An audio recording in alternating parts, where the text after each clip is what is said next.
شروع اللہ کا نام لے کر جو بڑا مہربان نہایت رحم والا ہے۔ یہ حدیث میں آیا کہ سجدہ میں انسان اپنے رب کے بہت قریب ہوتا ہے، لہذا خوب دعائیں کیا کرو۔ اس حوالے سے کون سی دعا ہے جو مجھے سجدے میں کرنی چاہیے؟ صحیح مسلم میں یہ حدیث ہے کہ تم میں سے کوئی بھی شخص سجدے کی حالت میں اپنے رب کے سب سے زیادہ قریب ہوتا ہے تو اس وقت اپنے رب سے خوب دعائیں مانگو، تو وہی دعائیں کریں جو نبی علیہ السلام نے کی ہیں۔ بخاری مسلم دونوں میں موجود ہے کہ آپ صلی اللہ علیہ وآلہ وسلم سجدے اور رکوع کے اندر سبحانک اللہم ربنا وبحمدک اللہ اغفر لی پڑھتے تھے۔ میرے نماز والے ریسرچ پیپر نمبر 8 میں بھی موجود ہے، سبحانک اللہم ربنا وبحمدک اللہم اغفر لی۔ اس میں اللہ کی حمد بھی ہے اور دعائیں مغفرت بھی ہے۔ یہ دعا آپ مانگیں جو نبی علیہ السلام خود مانگتے تھے، اور اس کے علاوہ آپ وہ تمام دعائیں مانگ سکتے ہیں جو دعائیں معصورہ ہیں کتاب و سنت کے اندر آئی، کوئی بھی آپ دعا مانگ سکتے ہیں۔ حتیٰ کہ صحیح بخاری میں موجود ہے جب تم نماز کے تشہد میں دروشی پڑھ چکو اس کے بعد جو چاہو اپنے رب سے مانگو، تو تشہد میں بھی آپ دعائیں مانگ سکتے ہیں، سجدے میں بھی دعائیں مانگیں جتنی مرضی مانگیں، لیکن معصورہ ہو زیادہ بہتر ہے۔ اس کے علاوہ بھی اگر ہو تو بہتر یہ ہے کہ عربی زبان میں ہی مانگیں۔ اور میں تو اکثر ایک ہی دعا آپ کو بتاتا ہوں، ایک ہی دعا سب سے کامل جو بخاری اور مسلم میں حدیث ہے۔ انس بن مالک کہتے ہیں نبی علیہ السلام کوئی اور دعا کرے نہ کرے یہ دعا آپ نے کبھی نہیں چھوڑی۔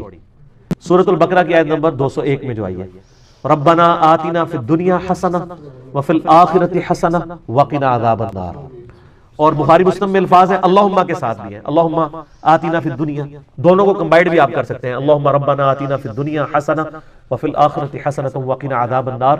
ہم نے اپنے اذکار والے اس پہ بھی کارڈ پہ بھی لکھی ہے، یہ بخاری میں ہے 6389، مسلم میں جو ہے وہ 6840 ہے۔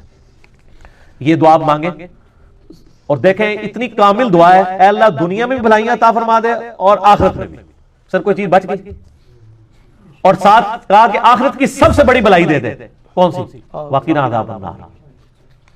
اب یہ مولویوں نے کوئی تسلی نہیں ہونا کہ وقنا عذاب القبری، وقنا عذاب الحشری، وقنا عذاب المیزانی، پتہ نہیں کہ کچھ لگایا، کیونکہ نبی علیہ السلام کی تعلیمات میں شاید ان کو اعتماد نہیں ہے۔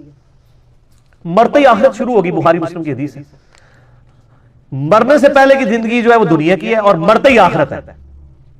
صحیح بخاری میں حدیث ہے کہ نبی علیہ السلام کی جب وفات کا وقت قریب آیا تو عبد الرحمن بن ابی بکر آئے۔ اما عائشہ کہتی ہیں کہ ان کے ہاتھ میں مسواک تھی، نبی علیہ السلام نے اشارہ کیا تو آپ نے مسواک مانگی، امت کی تعلیم کے لیے تھا، تو چبائی نہیں کی، سخت تھی، تو حضرت عائشہ کہتی ہیں میں نے وہ مسواک لے کے نہ اپنے منہ میں نرم کر کے حضور کے منہ میں ڈالی، تو نرم کر کے، تو اس میں اما عائشہ کے الفاظ ہیں کہ مجھے یہ خوش نصیبی حاصل ہے کہ نبی صلی اللہ علیہ وآلہ وسلم کا تھوک اور میرا تھوک، آپ کا لعاب دہن اور میرا لعاب دہن، اللہ تعالیٰ نے ایک ہی جگہ جمع کر دیا۔ کس طرح؟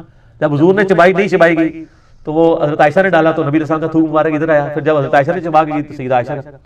اس میں الفاظ ہیں اس دن جو اللہ کے نبی کی دنیا کی زندگی کا آخری دن اور آخرت کی زندگی کا پہلا دن تھا۔ حضور کی وفات کے دن کو اما عائشہ نے کہا ہے کہ حضور کی زندگی کا آخری دن اور آخرت کا پہلا دن۔ یہ میں نے ثبوت میں کہا ہے کہ یہ جو میں نے عقیدہ بیان کیا ہے نا کہ مرتے ہی آخرت شروع ہو جاتی ہے، اس کے ثبوت میں نے یہ لفظ، اس میں الفاظ ہے کہ دنیا کی زندگی کا آخری دن اور آخرت کی زندگی کا پہلا دن۔ تو فی الدنیا حسنہ وفی الآخرۃ حسنہ، سب کچھ آ گیا۔ سر آپ دنیا کی ہر خواہش اس دعا کے اندر کر سکتے ہیں۔ آپ کسی کی اولاد نہیں ہو رہی، وہی تصور رکھیں، دعا یہ مانگ لیں۔ کسی کے روزگار کا ایشو ہے، دعا یہ مانگ لیں۔ بیماری کا ایشو ہے، دعا یہ مانگ لیں۔ حتیٰ کہ مسلم شریف میں بڑی رقت انگیز حدیث ہے، نبی صلی اللہ علیہ وآلہ وسلم ایک صحابی کی عیادت کے لیے گئے جو بالکل چڑیا کی طرح ڈھانچے کی شکل میں اس کا پنجر ہو چکا ہوا تھا، کمزور ہو کے بیماری کی وجہ سے، تو یعنی زندگی موت کی کشمکش میں تھا۔ آپ نے فرمایا تو اللہ سے کیا مانگتا ہے؟ سمجھدار بندہ سمجھ آتا ہے۔ انہوں نے کہا یا رسول اللہ میں اللہ سے یہ دعا کرتا ہوں کہ اللہ جو تو نے مجھے آخرت میں عذاب دینا ہے دنیا میں دے لے۔ استغفر اللہ تو بولے آپ میں سبحان اللہ، یہ حضور رانگی میں اللہ پاک ہے ہر برائی سے، انسان ہی اس قسم کی کوتاہیاں کر سکتا ہے نا۔ آپ فرمایا تو اللہ کا عذاب سہنے کے قابل سمجھتا ہے اپنے آپ کو کہ تو اتنا دلیر ہے کہ تو یہ کہہ رہا ہے کہ اللہ جو مجھے آخرت میں عذاب دینا ہے دنیا میں دے لے، آخرت میں جنت مل جائے۔ اوہ تجھے تو چاہیے تھا تو کہتا ربنا آتینا فی الدنیا حسنہ وفی الآخرۃ حسنہ وقنا عذاب النار۔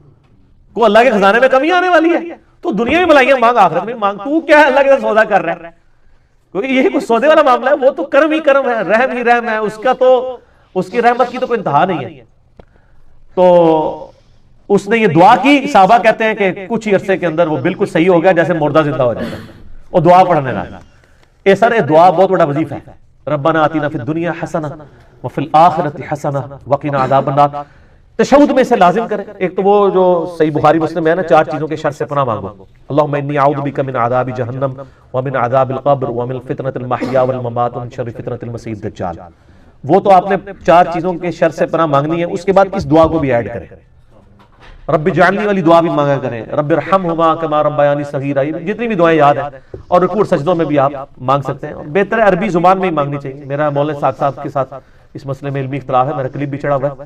یعنی عربی مسلمانوں کا بانڈ ہے اور یونٹی کا ذریعہ, اور جو سوز و گداز اس کے اندر ہے وہ کسی چیز کے اندر ہی نہیں ہے. اور یہ کہنا ہے لوگوں کو ترجمہ نہیں آتا. سر ربنا آتینا کا ترجمہ یاد کرنے میں کتنا ٹائم لگتا ہے؟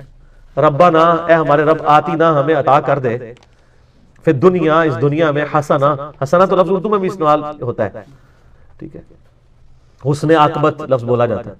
وفی الآخرۃ حسنہ وقنا عذاب النار. میرا خیال ہے یہ اس کا ترجمہ تو آلموسٹ سارے مسلمانوں کو آتا ہی ہوگا, یہ کوئی اتنی مشکل دعا نہیں ہے. تو لوگوں کو اس طرح مزاحز کرے کہ وہ نبی علیہ السلام والی زبان بولے, عربی زبان کے اندر دعا کرے. ایک دعا ہی سب کچھ کور کرے گی, ٹھیک ہوگا. وہ تو پڑھنا ہی پڑھنا ہے نا, انہوں نے دعا کا ذکر کیا. وہ تو صحیح مسلم میں حدیث ہے کہ نبی علیہ السلام ہمیں, یعنی آپ علیہ السلام رکوع میں سبحان ربی العظیم بھی پڑھتے تھے اور سبحان ربی الاعلیٰ پڑھتے تھے سجدے میں.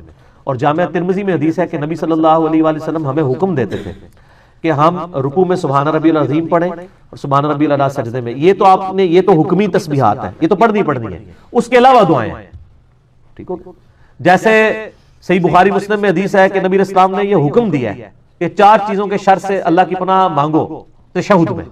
اللہم انی اعوذ بک من عذاب جہنم ومن عذاب القبر ومن فتنۃ المحیا والممات ومن شر فتنۃ المسیح الدجال. یہ تو آپ نے مانگنی ہے نا. اس کے علاوہ تو بخاری میں الفاظ ہیں, اس کے بعد جو چاہو اپنے رب سے مانگو. تو وہ یہ پوچھ رہے تھے کہ یہ نبی علیہ السلام نے جو حکم دیا ہے کہ آپ نے رکوع میں اللہ سے مانگنے کا بہترین موقع ہے سجدے میں, تو کیا مانگیں؟ تو میں نے بتایا کہ یہ مانگیں. وہ تو کرنا ہی کرنا ہے, وہ تو ڈائریکٹر لیول ہے نا, وہ تو obligatory ہے. اس کے بعد یہ بھی مانگیں.